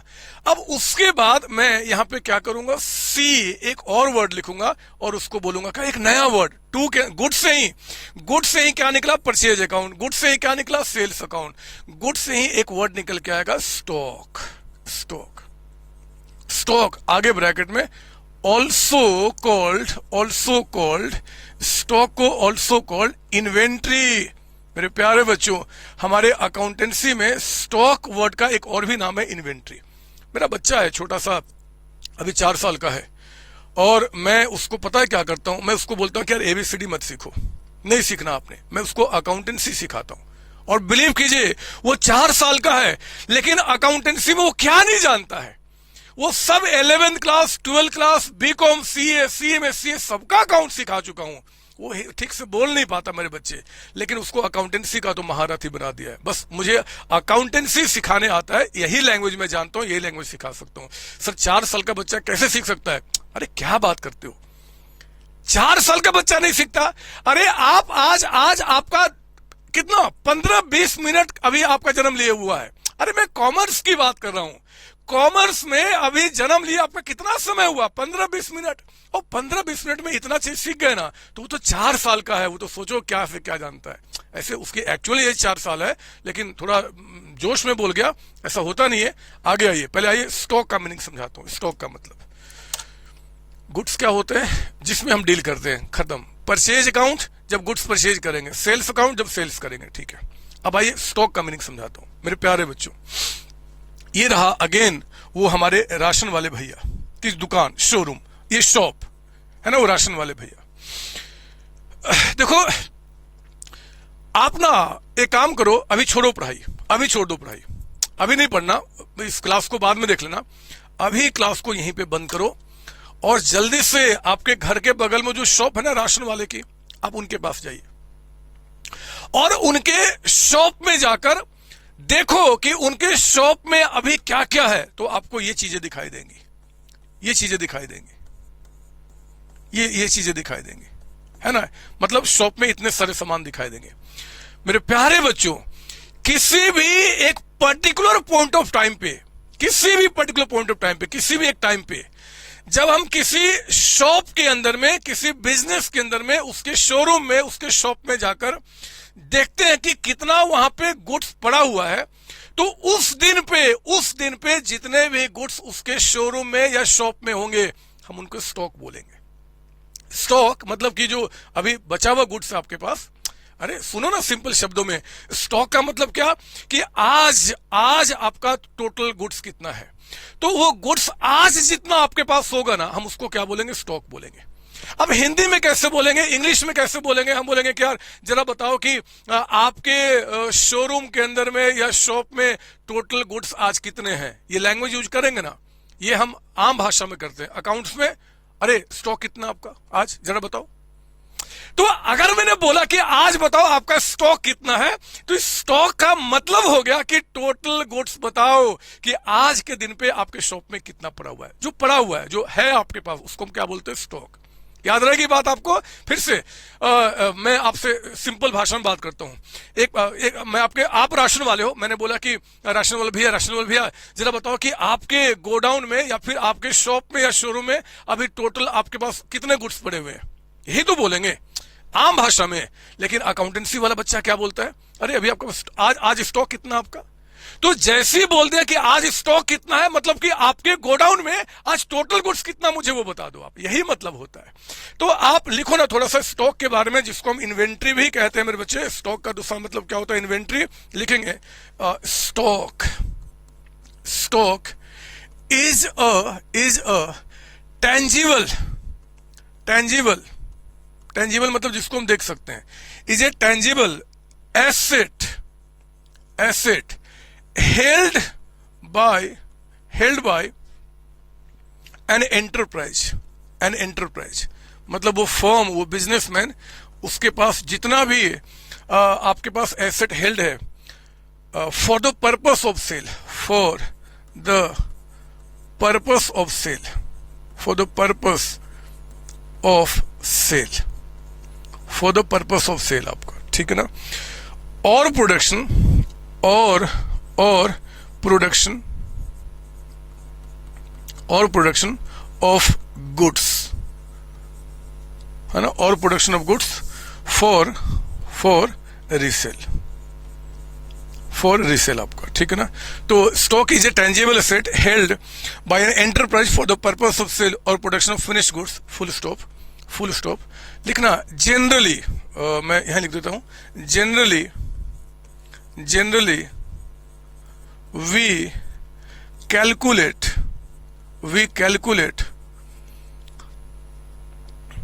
stock at the beginning of the year and at the end of year। Sir मतलब अभी बताता हूं, पहले आप लिख लीजिए यहाँ पे आपको at the end of year, और मैंने इसको मिटा के इसको 2 के अंदर ही चल रहा है, मैं थोड़ा जगह बना लेता हूँ। मेरे पास अभी कई सारे हैं, मैं आगे पेज पे जा सकता हूँ, बट सोच रहा हूँ कि यहीं पे आपको समझा दूं तो ज्यादा अच्छा रहेगा, है ना। Era at the beginning of year and the end of year. आइए मैं आपको इसका मतलब समझाता हूँ, है ना। पता है ये चीजें सिंपल लैंग्वेज में आपको समझ में तो आ जाती है, लेकिन एग्जाम में आपको लिखना भी तो होगा। एग्जाम में क्वेश्चन एग्जामिनर ने पूछ दिया तो कैसे लिखेंगे, वही मैं आपको डेफिनेशन समझा रहा हूं, समझ लो, फटाफट आपका याद हो जाता है, ठीक है ना। और याद रखना, किसी भी चीज को, थ्योरी वाले पार्ट को याद करने का सबसे बेहतर तरीका होता है आप उसको लिख के प्रैक्टिस कीजिए, जो हम लोग करेंगे आगे, ठीक है। लिखना बंद करेंगे अब मेरी बात ध्यान सुनेंगे, मैं इसका मतलब समझा रहा हूं क्या होता है। ये देखिए आप, पता है बच्चे, ये एक मैं एग्जाम्पल लेता हूं यहाँ पे किसका जी, वो राशन वाले शॉप का, राशन शॉप। और एक एग्जाम्पल लेता हूं मैं क्या, आपके टाटा मोटर्स का, जो मैंने 2 आज लिए थे। ये इनकी शॉप है, और टाटा मोटर्स ये आपका एक अलग सा काम करता है। वो क्या करता है जी, मार्केट से परचेज करता है। वो आपका क्या क्या बोला था हमने, टायर परचेज किया, वो स्टील परचेज किया, वो और क्या परचेज किया था, आपका पेंट परचेज किया, बहुत सारी चीजें परचेज करता है। और इन सब से वो क्या बनाता है बच्चे, वो कार बनाता है, वो ट्रक बनाता है, और फिर ये कार ट्रक क्या करता है, आगे वो आपका सेल कर देता है कस्टमर को, है ना। सेल करता है, सेल टू कस्टमर, ठीक है ना। अब मेरी बात ध्यान सुनेंगे, मैं स्टॉक का मीनिंग समझा रहा हूं। देखो, किसी भी दिन पे इस राशन वाले दुकान में जितने सारे यहां पे गुड्स पड़े हैं ना, जितने सारे पड़े हुए हैं, उनको हम क्या बोलेंगे, स्टॉक बोलेंगे, है ना। तो मेरे बच्चे, राशन वाले भैया का स्टॉक क्या होगा, ये स्टॉक जनरली अकाउंटेंसी में पता कब मेजर करते हैं, साल के स्टार्टिंग में। मान लो हमारा करंट ईयर 1 जनवरी आपका 2022 से लेकर 31 दिसंबर 2022 है। अकाउंट्स जो मेंटेन करते हैं ना बच्चे, जो बही खाता, हम एक बार में 1 साल का मेंटेन करते हैं, क्योंकि जो बिजनेसमैन है वो जानना चाहता है यार 1 साल में हमने कितना प्रॉफिट कमाया। मैं बताऊंगा इसके बारे में डिटेल में, बट हम लोग क्या करते हैं, एक बार में अकाउंट्स जब मेंटेन होता है वो 1 साल का होता है। इस साल का हो गया, फिर अगले साल का, फिर ऐसे हम लोग काम करते हैं। तो यहाँ पे क्या हुआ कि पहले मैं यहाँ की बात करूँ, 1 तारीख को अगर ये राशन वाला जानना चाहता है कि भैया मेरा स्टॉक कितना है, तो 1 तारीख को इसके शॉप में जितने सारे गुड्स यहाँ पे पड़े होंगे ना, वो सारे गुड्स इसके क्या बोले जाएंगे, यहाँ का स्टॉक बोला जाएगा। यहाँ का स्टॉक यानी कि स्टार्टिंग का स्टॉक आपका, starting stock at the beginning आपका। स्टॉक एट द बिगिनिंग को पता हम क्या बोलते हैं, ओपनिंग स्टॉक। लिख लो यहाँ पे ओपनिंग स्टॉक, ऐसे जैसे मैं लिख रहा हूं ओपनिंग स्टॉक। या फिर क्या होगा जी, अगर राशन वाला साल के एंड में जानना चाहता है कि भैया मेरे यहाँ पे कितने सारे आपके गुड्स हैं, तो साल के एंड में जितने सारे होंगे ना स्टॉक, उसको क्या बोलेंगे, क्लोजिंग स्टॉक। मतलब स्टॉक का मेजरमेंट ऐसे तो हम किसी भी दिन कर सकते हैं, किसी जिस दिन चाहे उस दिन कर सकते हैं मेरे बच्चे, ऐसा कोई बंदिश नहीं है कि स्टार्टिंग और एंड में होगा, कभी भी कर सकते हैं। बट जनरली अकाउंटेंसी में क्या होता है कि स्टॉक का मेजरमेंट साल के स्टार्टिंग में होता है और एंड में होता है। जनरली, मैं रिपीट कर रहा हूं, अगर कल को स्कूल वाले सर आपको बोल दें कि स्टॉक कब मेजर होता है तो कभी भी हो सकता है, कभी भी। बट जनरली अकाउंटेंसी में क्या होता है, साल के स्टार्टिंग और एंड में आपका, वो क्यों समझेंगे उसका, बट जनरली ऐसा आपका होता है, ठीक है ना। तो ओपनिंग स्टॉक का मतलब क्या होगा, साल के स्टार्टिंग में कितना स्टॉक है, और क्लोजिंग स्टॉक का मतलब क्या होगा कि साल के एंड में आपके शॉप में कितना स्टॉक पड़ा हुआ है, मतलब कितने गुड्स पड़े हुए। ध्यान देंगे, स्टॉक जिसको हम इन्वेंट्री कहते हैं, stock is a tangible asset. पहले टेंजिबल का मतलब समझ लीजिए, टेंजिबल मतलब जिसको हम देख सकते हैं, है ना, मुझे देख सकते हो, जो भी चीज देख सकते हो, ये सब क्या है मेरे बच्चे, ये टेंजिबल है, ये सब टेंजिबल है, सब टेंजिबल है। तो टेंजिबल का मतलब जिसको देख सकते हैं, और एसेट का मतलब होता है प्रॉपर्टी। मतलब स्टॉक क्या है, वो प्रॉपर्टी है। एसेट आपका एसेट कितना है जी, मतलब कि आपकी प्रॉपर्टी कितनी है, सिंपल शब्दों में। एसेट का मतलब क्या होता है, प्रॉपर्टी। तो वो प्रॉपर्टी जो टेंजिबल है, जिसको हम देख सकते हैं। अब मैं आपको बताना चाहता हूं कि कौन कौन सी प्रॉपर्टी देख सकते हैं जी। आप पहले, मैं अपनी प्रॉपर्टी बताऊं, मेरे पास प्रॉपर्टी क्या क्या है, मैं अपनी प्रॉपर्टी बता रहा हूं। मैं पता कौन हूं, ये राशन जो चला रहा है ना बच्चे, ये मैं हूं, राशन वाला भैया मैं हूं। सुन लो ना, मान लो आपका मैं सर अभी नहीं हूं, मैं ये राशन वाला भैया है ना, ये मैं हूं, और मैं आपको बता रहा हूं कि मेरे पास एसेट कौन कौन से हैं। देखो ना, मेरे पास क्या क्या एसेट है, पता है, मेरे पास बिल्डिंग है, मेरे पास बिल्डिंग है, मेरे पास ना कुछ लैंड भी पड़ा हुआ है, ये सब मेरे एसेट है, प्रॉपर्टी है ना, बिल्डिंग है, लैंड है, मेरे पास कैश भी है जी, कैश भी है, मेरे पास ना बैंक में भी कुछ पैसा पड़ा हुआ है, मेरे पास बैंक में भी पैसा पड़ा हुआ है, और इसके साथ साथ ना मेरे पास अपने जो शोरूम है ना, इसमें स्टॉक भी पड़ा हुआ है, ये गुड्स भी पड़ा हुआ है। तो मेरे पास क्या है जी, ये गुड्स भी मेरे पास है, मेरे शोरूम के अंदर में। इतनी सारी चीजें मेरे पास एसेट के रूप में है। और ध्यान दो, जितने सारे नाम बताए ना, दे ऑल आर टेंजिबल, मतलब जिसको देख सकते हैं। अरे मैं वर्ड का इन डेप्थ मीनिंग बता रहा हूं, आपको लिखना होगा ना एग्जाम में, वो कह देगा कि बताओ जी स्टॉक क्या होता है, तो आपको एक एक वर्ड मेरे बच्चे हीरे के रूप में उसको बताना पड़ेगा, तभी एग्जामिनर मार्क्स देगा। तो वो मैं समझाने की कोशिश कर रहा हूं, सुनिए मेरी बात। आपके जो संतोष सर हैं, वो एक राशन की दुकान चलाते हैं, और आज के टाइम पे अगर आप मुझसे पूछो कि सर आपके पास कौन कौन से एसेट हैं, कौन कौन सी प्रॉपर्टी है, तो मैं कहूंगा कि जिन प्रॉपर्टी को देख सकते हो अपना टेंजिबल, वो इतनी सारी प्रॉपर्टी है। Building, land, cash, bank, goods, ये सारी मेरी प्रॉपर्टी है। तो क्या ये सारे मेरे एसेट हो जाएंगे, क्या ये सारे मेरे एसेट हो जाएंगे? पूरा डेफिनेशन देखते हैं। कहते हैं कि अ टेंजिबल एसेट, हमारे तो टेंजिबल एसेट इतने हैं जी। कहता है कि held by an enterprise for the purpose of sale. ओह, रुक जाओ रुक जाओ रुक जाओ रुक जाओ, सारे जितने भी मेरे पास प्रॉपर्टी है ना, वो सारे मेरे स्टॉक नहीं है मेरे बच्चे। इन सबको आप स्टॉक नहीं बोल सकते हो। आप स्टॉक किसको बोल सकते हो? इनमें से जो भी टेंजिबल एसेट है जिसको मैंने रखा है for the purpose of sale, बेचने के लिए। बताओ जरा, इनमें से कौन सा ऐसा नाम आपको दिख रहा है जिसको मैंने अपने पास रखा है बेचने के लिए आज? क्या बिल्डिंग बेचने के लिए? नहीं। लैंड बेचने के लिए? नहीं। कैश बेचने के लिए? नहीं। बैंक ना, क्या गुड्स को रखा है बेचने के लिए।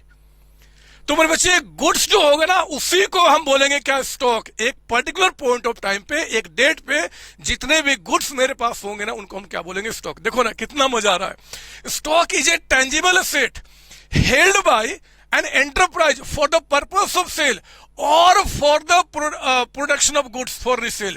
यानी कि इन्होंने, ये जो टाटा मोटर्स हैं, टाटा मोटर्स के पास मेरे बच्चे ये जो पड़े हैं ना, ये जो पड़े हुए हैं, क्यों है जी? क्योंकि इनको यूज किया जाएगा प्रोडक्शन ऑफ गुड्स पे, इसको प्रोडक्शन करने में, तो ये इनके स्टॉक बोले जाएंगे। यानी कि स्टॉक का मतलब कि साल के एंड में चाहे तो गुड्स हमारे पास पड़ा है जी रीसेल करने के लिए, चाहे गुड्स को बनाने के लिए कुछ पड़ा हुआ हमारे पास, तो वो भी क्या होगा? मतलब कि ये भी आपका गुड्स है, और ये भी क्या होगा? गुड्स के स्टॉक। मतलब एंड में अगर बात करें तो स्टॉक के डेफिनेशन में आएगा। दोबारा सुनिए, stock is a tangible asset held by an enterprise for the purpose of sale और प्रोडक्शन ऑफ गुड्स। मतलब कि जो production of goods for resale रखा है, उसका भी जो हमारे पास होगा ना एंड में, वो भी हमारा स्टॉक कहा जाएगा। है ना। और फिर कहता है मेरे बच्चे कि generally we calculate stock at the beginning of year, साल के स्टार्टिंग में तो उसको क्या बोल देंगे, ओपनिंग स्टॉक, और जो साल के एंड में आप स्टॉक निकालेंगे उसको क्या बोल देंगे, क्लोजिंग स्टॉक। एग्जाम में आ गया कि जरा बताओ ओपनिंग स्टॉक का मतलब क्या, तो हम क्या बोलेंगे, stock at the beginning of year. वो बोलता बताओ क्लोजिंग स्टॉक का मतलब क्या, तो क्या बोलेंगे, stock at the end of year. वो बोलेगा जरा बताओ कि क्या स्टॉक आप सिर्फ साल के स्टार्टिंग और एंड में वैल्यू करेंगे ना, कभी भी कर सकते हैं, कभी भी अपने शोरूम में गोडाउन में जाके चेक करेंगे कितना गुड्स पड़ा हुआ, वो हमारा स्टॉक कहा जाएगा। ठीक है ना मेरे बच्चे, तो इस बात को ध्यान रखेंगे। और अगर बात उठी ही है और अगर कोई बच्चा सोच रहा है कि यार मैं तो संतोष सर के बच्चों के साथ कंपीट करूंगा, मेरे बच्चे और एक चीज बता देता हूं स्टॉक के बारे में, आप दुनिया से किसी से डिस्कशन कर लेना, स्टॉक आपसे बेहतर कोई नहीं जानता। लिखिए आप यहां पे, लिखेंगे इसके बाद, लिखना stock can broadly be divided in three category, तीन कैटेगरी। मेरे बच्चे पता है स्टॉक जो होता है ना, मतलब इन्वेंट्री, वो भी तीन पार्ट में हम डिवाइड कर सकते हैं। कौन कौन सा लिखेंगे, नंबर ए, पहला stock of raw material, number B stock of work in progress, PROGRES, progress. इसको शॉर्ट में हम लोग WIP कहते हैं। WIP का मतलब W से वर्क, I फॉर इन और P फॉर प्रोग्रेस आपका। और C आप लिखेंगे स्टॉक ऑफ फिनिश्ड गुड्स, है ना, फिनिश्ड गुड्स आपका। आइए मैं इस तीनों का मतलब अब समझाना चाहता हूं, तीनों का मतलब। आओ ना, क्या फर्क पड़ता है, मैं तीनों का मतलब समझाऊंगा। बताओ इसी पेज पे समझाओ कि दूसरे पेज पे, सर इसी पेज पे समझाइए। लो फिर मैं इसको मिटाता हूं और मैं इसी पेज पे आपको समझाता हूं कि क्या मतलब होता है मेरे बच्चे इस तीनों चीज का। मैं टाटा से बताऊं, क्योंकि जो आपके राशन वाले भैया है ना, वो राशन वाले भैया के पास सिर्फ ये रहेगा मेरे बच्चे, फिनिश गुड्स का स्टॉक। राशन वाले भैया के पास सिर्फ स्टॉक ये रहेगा। पता है क्यों? क्योंकि वो गुड्स बनाते थोड़े ही हैं, वो तो मार्केट से परचेज करते हैं बना बनाया, मतलब फिनिश गुड्स, और आगे बेच देते हैं। फिनिश गुड्स का मतलब हो गया बना बनाया गुड्स। तो ये सब क्या है, बने बनाए गुड्स है। अगर मैं मान लो स्टेशनरी के शॉप में हूं तो ये सब क्या है जी, मेरा बना बनाया, तो उनके पास एक ही स्टॉक होगा फिनिश गुड्स का। अरे टाटा मोटर्स, वो जो टाटा मोटर्स है ना, टाटा मोटर्स, उनके पास ये तीनों तरीके का स्टॉक हो सकता है। मतलब कि टाटा मोटर्स जैसे लोग होंगे उनके पास तीनों तरीके का। मैं समझाता हूं कैसे, ये देखिए आप, मैं आपको टाटा मोटर्स के बारे में बताता हूं। टाटा मोटर्स, सर हम भी लिखे ना मेरे बच्चे, आपको बस ये लिखना है, ये तो दिमाग में बैठाने वाली बात है और अभी कभी हमेशा के लिए याद हो जाएगा। देखिए टाटा मोटर्स की बात, जरा बताओ आपके संतोष सर ने क्या बताया था, टाटा मोटर्स क्या परचेज करता है? वो परचेज करता है आपका स्टील परचेज करता है, वो आपका परचेज करता है आपका क्या जी, आपका टायर परचेज करता है, वो पेंट परचेज करता है, वो और भी कई इंजन परचेज करता है, बहुत सारी छोटी छोटी चीजें ना मार्केट से परचेज करता है। और इन चीजों से वो क्या बनाता है मेरे बच्चे, वो बनाता है कार, बनाता है ट्रक, बनाता है कार ट्रक बनाता है, ठीक है ना। और फिर ये कार ट्रक क्या करता है, फिर आगे बेचता है। ध्यान से मेरी बात सुनेंगे।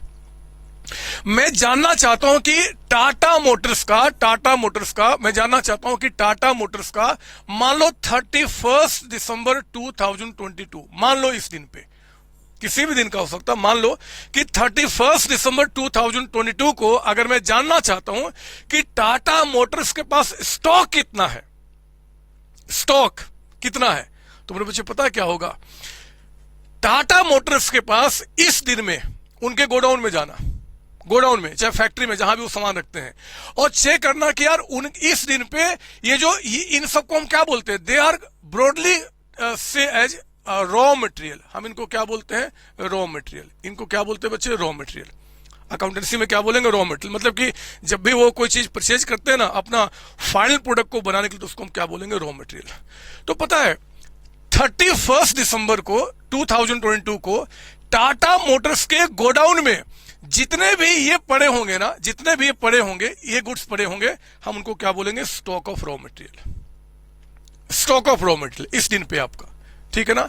और इस दिन पे जितने भी कार ट्रक बन के तैयार होंगे ना, बने होंगे ना, ऐसा थोड़े कि वो आपका कार ट्रक बनता है और बिक जाता है, ऐसा तो नहीं। कार ट्रक बनता है, फिर उसको स्टोर करते हैं, फिर वो शोरूम में जाता है, फिर वहां से बिकता है, ऐसा होता है ना बच्चे, बोलो ना। अरे कोई भी आदमी ऐसा थोड़े कि गुड्स बनाया, अभी बनाओ 1 सेकंड में बिक गया, ऐसा नहीं होता। वो बनाते हैं, स्टॉक के रूप में रहता है, फिर डिमांड आता है, फिर बिकता है, ऐसे चलता है आपका। तो 31 दिसंबर को जितना भी ये उनके पास पड़ा होगा, हम कहेंगे स्टॉक ऑफ रॉ मटेरियल। 31 दिसंबर को टाटा मोटर के पास जितने भी बने हुए मतलब फिनिश गुड्स, ये इनको हम क्या बोलेंगे, फिनिश्ड गुड्स। जितने भी फिनिश गुड्स मतलब जितने भी बने हुए कार ट्रक उनके पास पड़े हैं ना, जितने भी कार ट्रक पड़े हैं बने हुए, हम उनको क्या बोलेंगे, stock of finish goods. Sir raw material आप इसको कह रहे हो, फिनिश गुड्स आप इसको कह रहे हो, तो फिर ये वर्क इन प्रोग्रेस क्या होता है सर, वो भी बता दो। बताता हूं, मैं हूं, सुनिए मेरी बात। वर्क इन प्रोग्रेस का मतलब क्या होता है, मेरी बात सुनेंगे। पता है, जरा इमेजिन करो, क्योंकि आप, मुझे पता है आप बड़े बनने वाले हो, कल को आपको ये खुद कार ट्रक का बिजनेस आप खुद करोगे, खुद बनाओगे, खुद बेचोगे। मेरे बच्चे, इस दिन पे ऐसा भी तो हो सकता है, इस दिन पे, कि इन चीजों से आपने क्या किया, कार ट्रक बनाना शुरू कर दिया है। कार ट्रक बन चुका है, मतलब कि उसमें इंजन फिट कर दिया है, आपने टायर भी लगा दिए हैं, आपने सब कुछ कर दिया है, लेकिन इस कार ट्रक का ना अभी तक पेंट नहीं हुआ है। अभी पेंट तो लास्ट में होता है ना, तो पेंट खराब हो जाएगा। बोलो ना, ऐसा नहीं हो सकता कि ऐसा भी तो हो सकता है कि जिस दिन पे हम स्टॉक चेक कर रहे हैं, उस दिन पे कुछ ऐसे भी हमारे गुड्स हैं जो कि थोड़े से बन के कंप्लीट है एंड थोड़े से कंप्लीट होने बाकी हैं। मेरे बच्चे, ये तो बिल्कुल रॉ मटेरियल है, ये तो बिल्कुल बिखरे हैं, अलग अलग है, ये तो बिल्कुल बन के तैयार हो चुके हैं, उनका पेंटिंग वेंटिंग सब हो चुका है, सब कुछ हो चुका है, तेरा मुंह काला सब नहीं लिखा, पीछा रहता है, मैं सब लिख के तैयार कर चुके हैं। बट यहाँ पे उन्होंने क्या किया जी, कुछ कार ट्रक ऐसे हैं कि सब कुछ कर लिया बट पेंट नहीं हुआ, या सब कुछ कर लिया अभी टायर नहीं लगा, या सब कुछ हो गया अभी इंजन, ऐसा भी तो होगा। कुछ ऐसे प्रोडक्ट जो कि थोड़े से कंप्लीट हुए, थोड़े से कंप्लीट नहीं हुए। याद रखना, इस दिन पे वो सारे ट्रक, वो सारी कारें जो थोड़ी सी कंप्लीट है, थोड़ी सी कंप्लीट होनी बाकी है, मतलब कि पार्शियली जो कंप्लीट है गुड्स आपका, उसको क्या बोलेंगे, stock of work in progress. जिसपे वर्क मतलब काम अभी प्रोग्रेस में है, अभी प्रोग्रेस में है, मतलब वो कंप्लीट नहीं हुआ मेरे बच्चे, अभी कंप्लीट होना बाकी है। तो मैं थोड़ा सा इसके बारे में लिखा दो, इसके बारे में लिख लो यहाँ पे, एरो मार्क करके, आपका एरो मार्क करके, इट इज लिख देंगे, it is in the process, it is in the process of being produced, मतलब कि अभी वो प्रोड्यूस्ड हुआ नहीं है, फाइनल बन के तैयार नहीं हुआ है, बट उसके प्रोसेस में उसको हम क्या बोलेंगे आपका यहाँ पे, ये चीज, ठीक है ना। आप प्लीज कॉपी करें, यहाँ पे प्लीज कॉपी करें। स्टॉक आपका मतलब इन्वेंट्री, एग्जाम में स्टॉक बोल दे, इन्वेंट्री, दोनों का मीनिंग सेम। स्टॉक इन्वेंट्री क्या होता है जी, वो फिजिकल एसेट्स, कौन सा, क्या सारे, ना ना ना, वो फिजिकल एसेट्स जिसको हमने रखा है for resale in ordinary course of business, जिसको हम बेचने के लिए रखे बिजनेस के अंदर में, है ना बच्चे, या फिर जिसको, जो हम फाइनल प्रोडक्ट बना रहे हैं उसको बनाने के लिए जो हमारे पास ये सब पड़े होंगे, उसको हम बोलेंगे स्टॉक। ये स्टॉक जनरली कब मेजर होता है, जनरली कब मेजर होता है, तो ओपनिंग में, एंड में, ऐसे कभी भी हो सकता है। स्टॉक कितने तरीके के होते हैं, 3 तरीके के, कौन कौन से, raw material, WIP and finish goods. आपका मेरी बातें समझ में आ रही है आपको ना, बोलो हाँ। ये सर मैं बिल्कुल सिंपल शब्दों में आपके पास रख रहा हूं, कोई मैं हार्ड फास्ट वर्ड यूज नहीं कर रहा हूं, मेरे बच्चे यही काम कर रहा हूं। आज की क्लास को ना हम यही रोकते हैं, आज की क्लास को यही रोकते हैं। बिलीव कीजिए, जैसे जैसे ये क्लासेज आगे बढ़ेंगी, जैसे जैसे क्लासेज आगे बढ़ेंगी, वैसे वैसे आपका इंटरेस्ट इसमें क्रिएट होगा और इंटरेस्ट क्रिएट होगा। और मेरे बच्चे, अगर क्लास मेरी अच्छी लग रही है ना, अच्छी पसंद हो रहे हैं, तो एक तो पहले वीडियो को आपको लाइक करना है और ये अपने दोस्तों के साथ शेयर भी करना है। पता है क्यों? मेरा एक ही उद्देश्य है कि अच्छा अकाउंटेंसी जो है ना बच्चे, अगर आपको अच्छा लगा तब की बात कर रहा हूं, अच्छा अकाउंटेंसी पूरे इंडिया में एक एक कोने में पहुंचे, एक एक बच्चा उसको जाने। क्यों अकाउंटेंसी हम अच्छे से ना पढ़े? मैं सच्ची बता रहा हूं, मैं बड़े बड़े बच्चों को पढ़ाता हूं, मैं खुल के बोलता हूं, मैं सीए में सीएस वाले बच्चों को पढ़ाता हूं, बड़े बच्चों को पढ़ाता हूं। वहां पे जब बच्चे मेरे पास आते हैं ना, तो मैं क्या देखता हूं कि यार उनको अकाउंटेंसी आता ही नहीं है, और जो चीजें आपको बता रहा हूं लिटरली इनका भी ठीक से उनको मीनिंग पता नहीं होता और उनके कॉन्सेप्ट खराब हो जाते हैं। तो मेरे बच्चे कॉन्सेप्ट को सही तरीके से सही बच्चे के पास पूरे इंडिया में, इंडिया का पूरे वर्ल्ड में पहुंचाना हम सबकी जिम्मेदारी है। आप प्लीज उसके साथ आप काम करें, वीडियो को लाइक करें और इसको चैनल को तो सब्सक्राइब आपने कर ही लिया होगा, करना ही करना है। और बच्चे आगे बढ़े। All the best. Next class में मिलते हैं। इसके आगे भी बहुत सारी बातें करनी है, बहुत सारी बातें अगली क्लास में इसके बात करते हैं। ये बुक जो है ना बच्चे, इस बुक में जितने सारे क्वेश्चंस है, जितने सारे थ्योरी है, सब कुछ मैं कराऊंगा आपके साथ। और ये बुक बहुत ही मंत्र है। आपके जितने भी अच्छे अच्छे ऑथर्स हैं उनके सारे क्वेश्चन एग्जाम में जो पास्ट में आ चुके हैं, फ्यूचर में जो बन सकता है, सब कुछ मैंने इसमें कवर किया है और सब कुछ मैं आपको क्लास में कराने वाला हूं। चलिए नेक्स्ट क्लास मिलते हैं इसका कंटिन्यू करने के लिए। आप सबको all the best. Thank you बच्चों, थैंक यू जी। हेलो बच्चों, कैसे हैं आप? मैं CA संतोष कुमार। मैंने और मेरी टीम ने डिसाइड किया कि जो क्वालिटी एजुकेशन मैं और मेरी टीम एक पर्टिकुलर एरिया में प्रोवाइड कर रहे हैं, उसको पूरे देश में क्यों न फैलाया जाए at the reasonable cost, under the brand name of COC education private limited. मेरे बच्चों, इस सक्सेस को हमने पाया कॉमर्स के स्टूडेंट्स किसी भी कोर्स के हो, वो पूरे ऑल ओवर इंडिया में बैठ के हमारे कोर्सेज से बेनिफिट ले रहे हैं या ले चुके हैं। हमें जो दूसरों से अलग करता है वो है हमारा डेली डाउट सेशन। हमारा जो एकेडमिक इंस्ट्रक्टर टीम है, आपके कॉन्टिन्यूस आपके ग्रोथ पे वो नजर बनाए रखता है और आपको कॉन्टिन्यूस बेसिस पे मोटिवेट करना आपको स्टडी के लिए। मेरे बच्चों, कुछ रिव्यूज पूरे ऑल ओवर इंडिया से आए हैं, मैं चाहता हूं कि वो आपसे शेयर करूं। This is Komal Mishra of class 11. I'm Mishan, preparing for CA Foundation. Hello, my name is Vanshika and I'm doing CA Intermediate. Ayaz from Bihar, student of CSE since class 11th and now in contact. I have purchased my CMA Intermediate from CSE Education. Hi everybody, this is Rahul. I am currently pursuing the CMA finals. मैंने YouTube पर पहली बार तो sir का class देखा, उनके पढ़ाने का तरीका मुझे बहुत ही पसंद आया। Very thankful to Santosh sir. He is really a very nice teacher. अगर मैं संतोष सर के टीचिंग स्टाइल के बारे में बात करूँ तो आपको महसूस ही नहीं होगा कि आप वीडियो क्लासेस में बैठे हो, आप लाइव क्लासेस में बैठे हो। Santosh sir has cleared all my doubts and he gives a very तगड़ा answer to my accountancy. Thanks to COC, my concepts are pretty clear, my doubts get clear right away and I'm even able to score a good mark. इसलिए मैं संतोष sir का दिल से thank you so much कहना चाहता हूँ। आइए आप भी हमारे साथ ज्वाइन करें और सक्सेस के पाथ पे आप भी हमारे साथ अपने सपनों को पूरा करें। थैंक यू बच्चों।